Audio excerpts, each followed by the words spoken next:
This is Market Call. Hello again. Michael Hainsworth in for Andrew Bell. We're talking today with the man from Barometer Capital Management, David Burrows, about North American large cap stocks. 1-855-326-6266 is the number Richard dialed. He joins us from Lethbridge. Hi, Richard.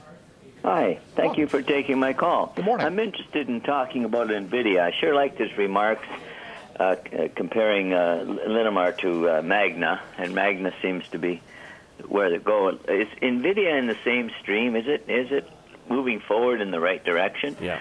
It certainly is doing well as far as the stock. I have had a bit of a pullback today, about 3.5%, almost 4%. Yeah.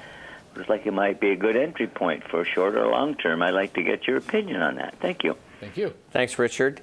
Okay, so we know that NVIDIA is in the center of a couple of structural changes taking place in the world's economy. One is certainly for artificial intelligence and autonomous driving, and also for augmented reality.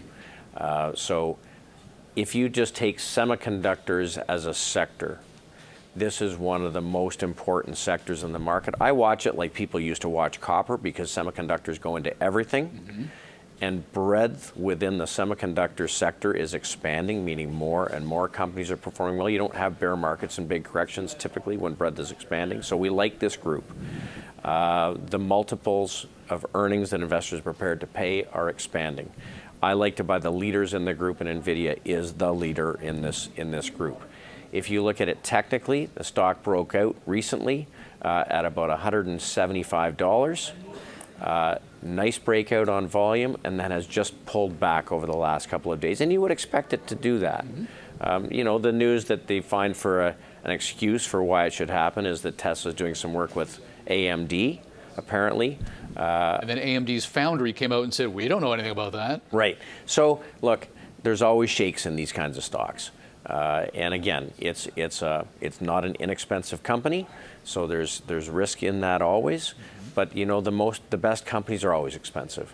So I think it's a great entry point in NVIDIA. You know, I've used it as a top pick a couple of times in the last year, and I would continue to recommend it. Thank you, Richard, for joining us from Lethbridge. We're off to Aurora, Ontario now. Francesco, hello.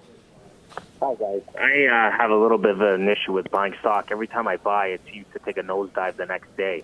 I was just wondering what your thoughts are on Discovery Financial Services and why I shouldn't buy it. Thanks. Thank you. Okay, so when you look at the sector that Discovery's in, obviously it's payments and it's financial technology, and this is a great group. I have for a long time preferred Visa, which I think is a more attractive business model. Visa really is the front end for all kinds of different financial technologies, and has a great international growth path in front of it. So what you get with Visa is you really get a great global footprint, and some of the growth in payments is going to be in the international markets. So I would steer you more toward Visa than to Discover.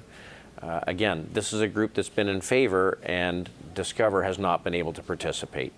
So I just encourage you not to buy the laggards. Right? When a group is in favor, buy the leading companies, because the first stock to double will be the first one to double again.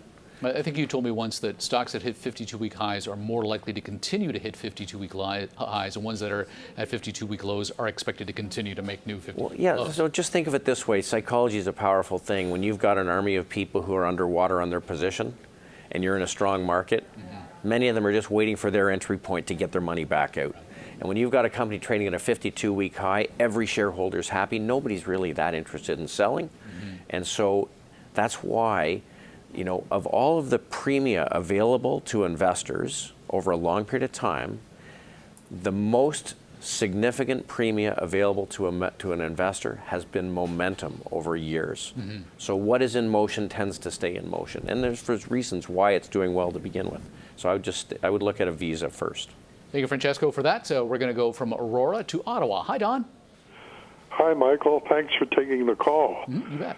David, can you give me your opinion on United Technologies, UTX? Thanks. Yeah, all right. So we really like the industrials. And we're going to talk about a couple of them again today. We like companies that benefit from capital spending, and United Technologies fits in that camp. It's recently had a pretty sharp pullback, and I would like to see the technical picture improve before I put new money there. There may be better choices. It's a great company, and they've got great franchises. I think I'd like to see the technical picture improve first. But we'll talk about a couple of other industrials I think that are maybe better entry points currently. All right, Don, those are top picks that'll be coming up towards the end of the program, so we hope you stay with us for that. We're going to take a brief break, but when we come back, we'll look at the past picks.